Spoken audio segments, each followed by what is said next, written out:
rest in peace.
What's up, everybody? Welcome to MyDunnLife. This is where I take you on my adventures on two wheels or four.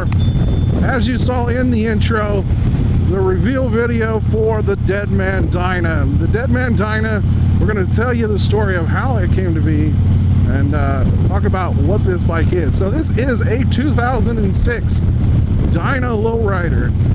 I bought it with 6,979 miles, and that is 100% fact.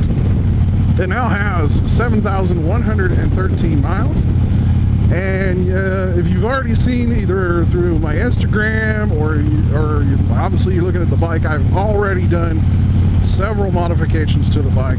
But when I bought the bike, it was essentially stock. I think the detachable backrest was pretty much the only modification that was on this bike, and otherwise it had the tires. I pretty much determined were the second set of tires ever on this bike. I did replace them with Michelin Commander 3s. I'm pretty satisfied with them so far. I haven't put a ton of miles on them, but I'm definitely liking the grip so far. They had the stock Dunlops, and not that I don't like the Dunlops, but I wanted something a little more sticky. I wanted a little more grip, and honestly, when I priced the tires from the dealer, they were the Michelin Commander 3s from Iron Pony was like 20, maybe 30 bucks more, and I was like, I think I'm gonna go with the Michelins. The reason I changed them out because they were the date code on the tires were 2010 or 2011, 2012. I don't know why I can't speak. Oh, this is a dead end. Dead end for the Deadman Dyna. I guess we're gonna whip it around, head back the other way.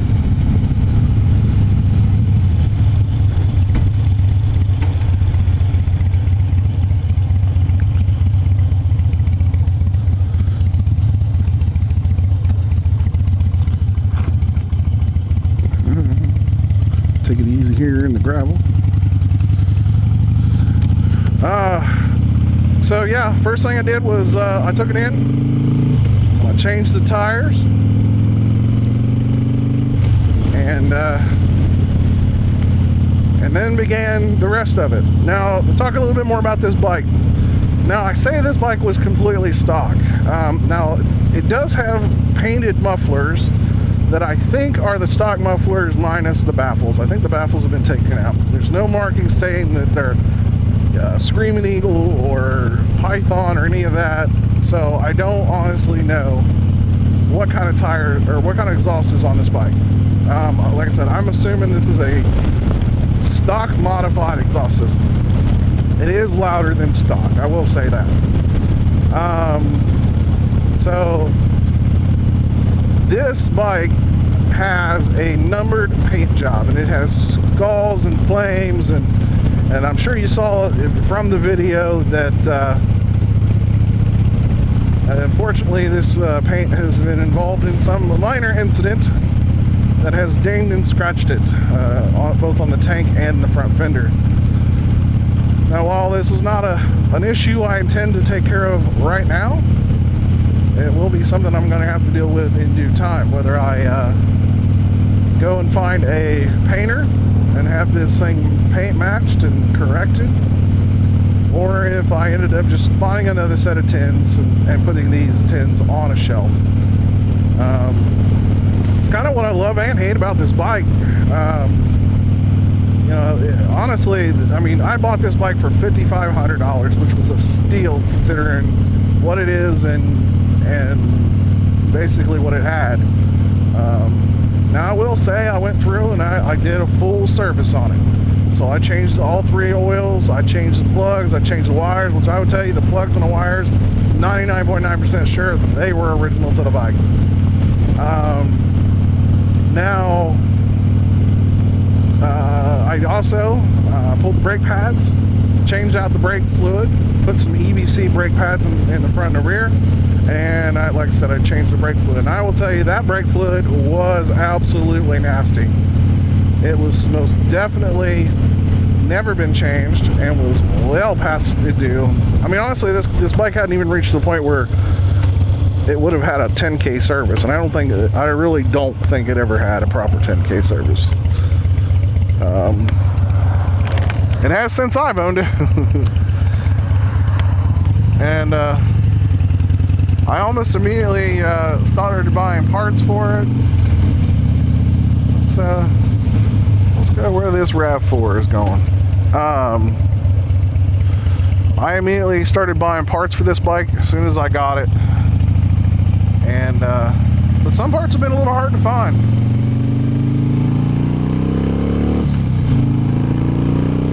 It does sound good. It does run good too. Love having the Speedo. Now this has the 96 cubic inch motor and the 6-speed transmission. This was the first year for the 6-speed.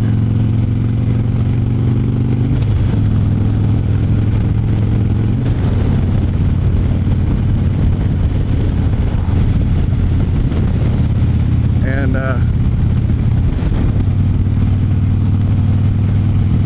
it is definitely windy out today. Now I managed to. Now this bike, the original, the whole story with this bike. So I've been looking around for another bike. I knew Nash wanted the Sporty. I had already quoted him a price, which I will tell you, as of recently, that price was definitely low. But it, you know, in all fairness, you know, he's going to take care of the bike, and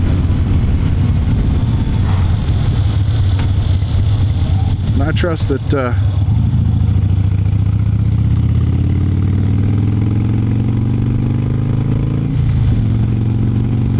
The bike is in good hands. And but I started looking, and I knew I wanted an 06 and newer Dyna. That was high on my list. I really wanted a 2012 or newer Dyna switchback, but the money there wasn't enough money in the cards for what I had budgeted, and so that was out of the question. And so, you know, I was looking around, and I started looking at other bikes. So I thought, well, you know, I can't get what I want, you know, in the Harley line, because my choices pretty much came down to old Dyna, older, almost about as old as my Sporty, like Road King. I was looking at a few older Road Kings, but they didn't have the 6-speed transmission, and that was something I really wanted, to be able to crush down the miles. And I'm sure a Road King would have done it just fine, but you know, it is what it is. So, you know, I was looking around, I started looking at some Hondas, and the Honda 1300 and the Honda VTX seem to be in my price range. I really kind of like the Interstates, which was kind of the not quite a bagger, not quite a, you know, standard cruiser. They come with, you know, saddlebags and stuff like that. So I really wanted the hard bags. And but I had actually found a silver and black 1300 or 1800, which I found out at the time that it was an 05 or 06, but apparently at the time that was pretty much the biggest CC production bike available until Triumph did the Rocket with over 2 liters of displacement. And so I found one I really liked. It had real nice bags on it, had a full fairing and a radio. I mean, it was loaded. But I called the dealership and left messages. I sent an email through their website, and nobody was getting back to me on it.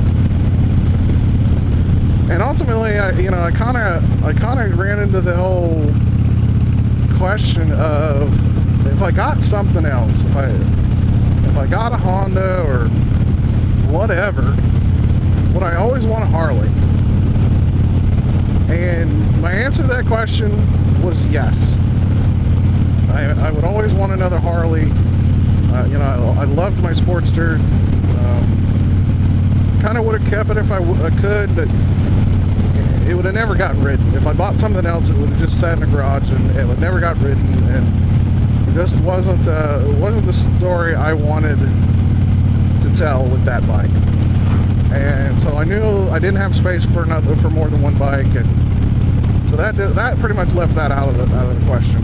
And I also kind of needed to spend a little bit of the money that selling the Sporty to get something else, to be able to afford something decent. And that was kind of part of it too. So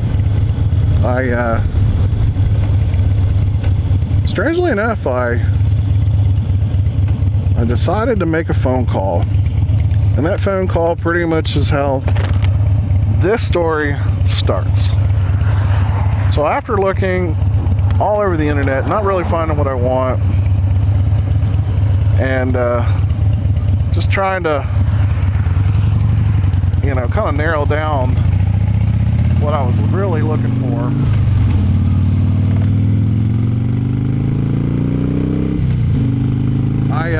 so I called up the guy who I actually bought the Sporty from. I won't say his name, but what I will say is my cousin is married to his daughter, and he is a member of the Dead MC Club. And so I messaged him up and said, hey, I'm in the hunt for another bike. You know, do you have anything? And he's like, no. He said, strangely enough, he's like, I don't have anything right now. He said, but he's another club member. He actually has a Dyna and a Ghostbusters. He's like, he's got a Dyna and he's got a trike that he's trying to sell. So he's trying to get another bagger. So I was like, well, do tell about the Dyna. So he actually sent me a picture, and which was a picture of this, and it was kind of a grainy picture, but I noticed it had mid controls, and I told him, I said, no. I said, to be honest, I wish I had forward controls. And he's like, well, actually it does. I said, the picture's a little old. He said he had put a set of forwards on it because he was kind of the same way I am, that mid controls just wasn't big enough. So I was like, all right. It's like, hit him up, give him, you know, let me have his number, and I'll get a hold of him and take a look at the bike. So I did. I took Nash out with me, and we went and took a look at it, and he, you know, we were talking about it, and I looked at it, and obviously I saw the paint damage, but it was an 06, it had a 6-speed transmission, you know, obviously parts are readily available for this thing. And my intention really was to put a set of hard saddlebags on this bike. But you know, that didn't work out, but we'll talk about that later. And so I went and looked at it. You know, I was interested, but it, you know, obviously the bike wasn't perfect, but it had low miles. Like, it had real low miles. Yeah, I'll do that some other time. I was thinking about stopping and snapping a few pics, but it's a little busy.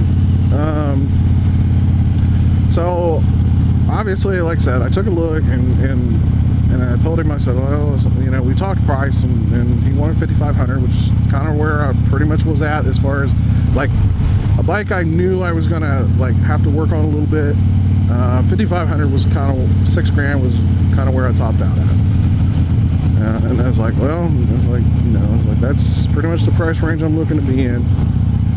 It is, you know, it was kind of, like I said, it wasn't everything I wanted, but the bones were in the right place.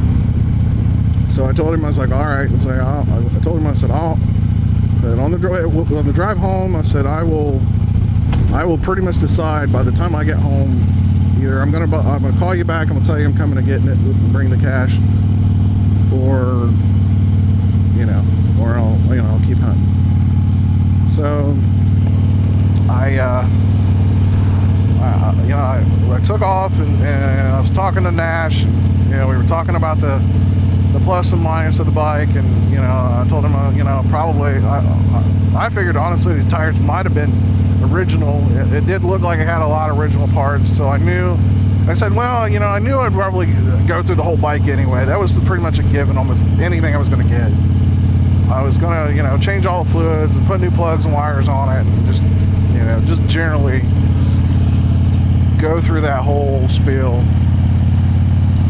And you know, and I asked Nash the question. I said, would you buy that bike if you had the cash? And he said, absolutely. And then we got into that whole conversation, you know,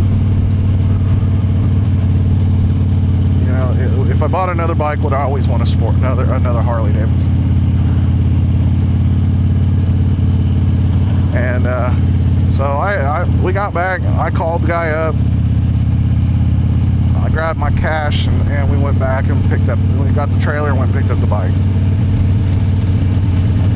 And that's pretty much how she wrote. And that's kind of where the Dead Man Dyna. Obviously, I'm an old WWE fan, so I love The Undertaker. He's one of my favorite wrestlers. And I know, wrestling's fake. It's a man's soap opera. And, but you know, that's, so at least so far, I can't complain about this bike. It's everything, you know, that it seemed to be. I haven't like put a ton of miles on it. I haven't done any real long trips. It's been a lot of shorty stuff. And but I'm looking forward to you know, putting down some miles on this bike. The plan definitely is to put miles on this season. And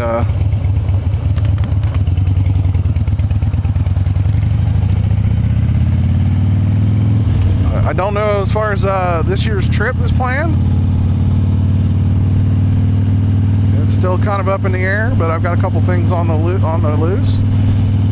Coming up is going to be, in fact, it might be, I don't know if it'll be the next video after this or the one after that.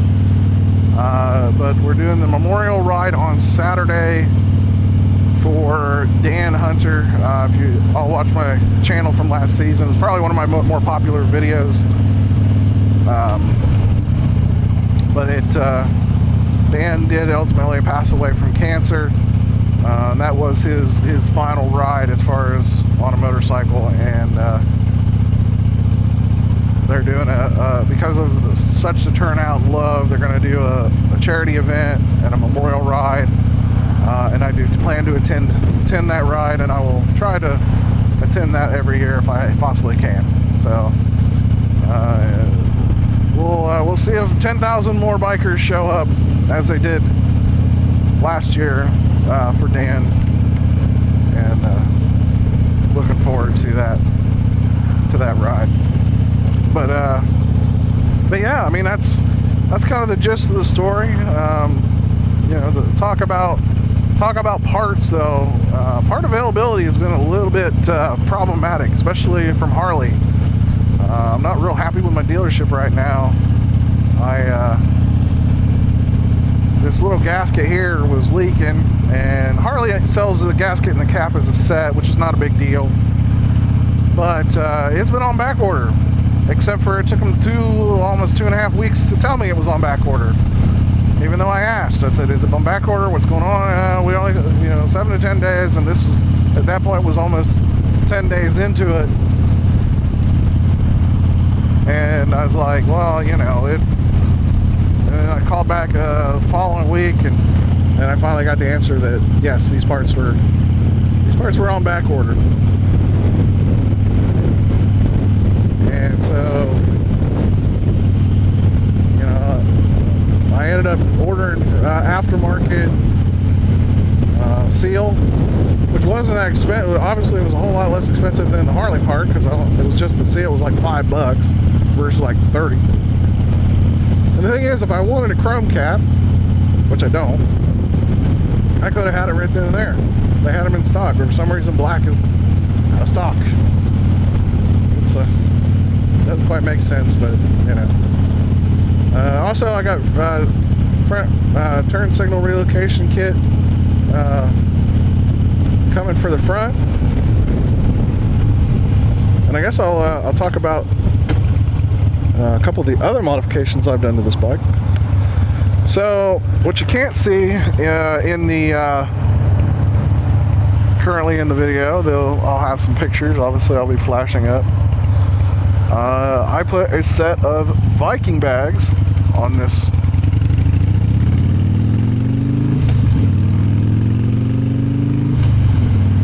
And so far, I'm pretty satisfied. They're the hard leather covered. The brackets are kind of semi-universal, which I don't care much for. You have to kind of like drill your own holes however you want it to sit. Again, it's not the kind of bags I wanted. Really, you dipshit.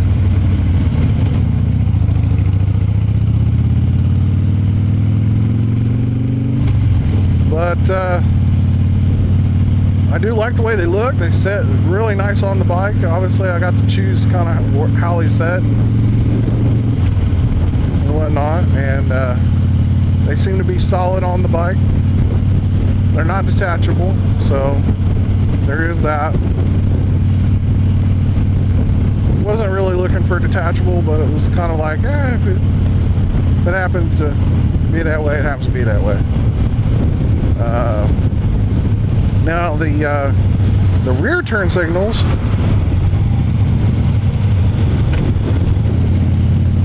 were another thing. Now normally on the kind of like fender arms is where the rear turn signals normally lie, and I kind of had the same problem with the Sporty, where the bag's always rubbed up against the turn signals, and I always wanted to relocate them, but I never really liked the bracket that they have for the Sporties, much less the universal brackets. And so when we took this thing up to Iron Pony, one of the turn signals broke off on the back, and it looked like it had rusted through, and apparently from all the jarring from the trailer, and to be honest, I've heard stories about stuff like that before, but this is one of those cases. Woohoo, it's windy. And so already was in 6th gear. So I started hunting around for a relocation kit. Harley technically makes one, but it is kind of expensive. I was looking at some aftermarket options, and then on Facebook Marketplace, dude just so happened decided, apparently he changed his, he took off his rear turn signals and integrated it all into the taillight. So he was not only selling the turn signals, but one of the relocation Quick-Detach as part of the license plate. And he wanted, you know, he had $50, and I offered him 40, and he took it. And yeah, I spent a day wiring that in. I really like where it sets. I saw plenty of space between it and the saddlebags so they don't rub. I think it looks really good. I also changed all the turn signals, brake light, and headlight to LED. I did take the Daymaker headlight out from the Sporty. I bought a replacement, aftermarket one, but I told him that was one piece I wanted to keep.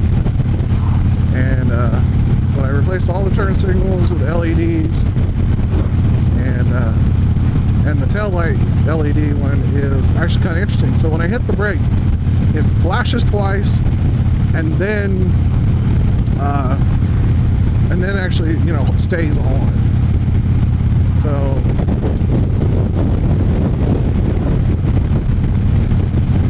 I definitely feel the wind, but I'll be honest, it tracks better than the Sporty.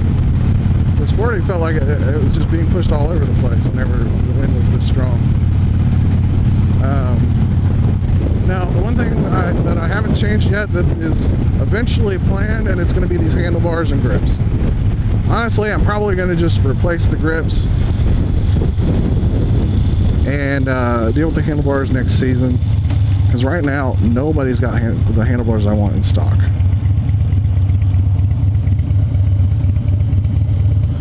Which sucks. And I kind of want some like mini apes, but I don't like this pullback's okay, but I'll be honest, and when I talk about pullback, I'm talking about kind of like the twist at your hand for your hands. But to be honest, I almost don't want this much. My drag bars had less than 3 inches of pullback, and I kind of want that. I want that less than 3. And I'm thinking like 8 or 10 inches with apes. I was thinking 12, but with this 4.5 pullback factory riser, which I right now can't completely get rid of because it's got the integrated like turn signals and dummy lights. So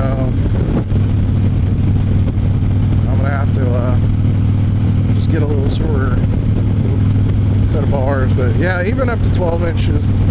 There's not a ton available, and when they are, what is available has a lot of pullback. Like I'm seeing like 5-6 inch pullback on a set of 10 and 12 inch apes, which is kind of weird. But like I said, overall, I really enjoy the bike.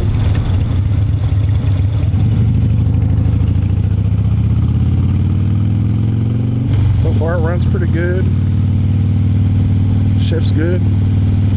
Clutch is solid, even though I kind of need to do a little more adjustment. And I will say it does a little bit of a surge, and it's kind of doing it right now. And I don't know if you can hear it or not, but I think this bike is not tuned, and obviously it's fuel injected. So, and from what I've read, the whole exhaust thing, you know, it really screws with them.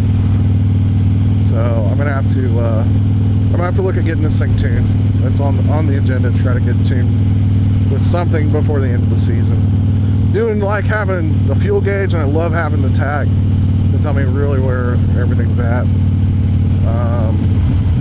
I also like having, this thing's got a dual tripometer, so I can not only keep track of, you know, my oil changes and stuff like that, and my miles for the season, but you know, I can also keep track of my fuel mileage, which right now is like in the mid 30s. Let me know in the comments if you've owned a Dyna of this vintage, about what kind of fuel mileage you got out of it, out of a relatively stock bike. I still think it's a little low, but I pulled the plugs and they looked right. I mean, they looked clean. So, and I mean clean like, you know, what I expected to look like. Especially considering this bike spent a lot of time sitting. And so, like I said, I'm really enjoying the bike, and I'm looking forward to you know, going on more two-wheel adventures. So, but the Sporty will not be gone. Obviously, like I said, Nash was the one that bought the bike, and so you'll be seeing it in other videos. I'm sure sure him and I are already talking about, you know, different rides that we want to do this season. So I think that's where I'm going to end this video. I want to thank everybody for liking, subscribing. I'm sorry that I haven't really produced a whole lot of content. I really need to get off my butt and do that now that the weather's starting to really warm up and I got the bike running good. You'll be seeing a lot more content coming in the near future. So everybody, I want to thank you. Have a great day. Have a great week. Ride safe and ride often. And we'll catch you in the next video. Later.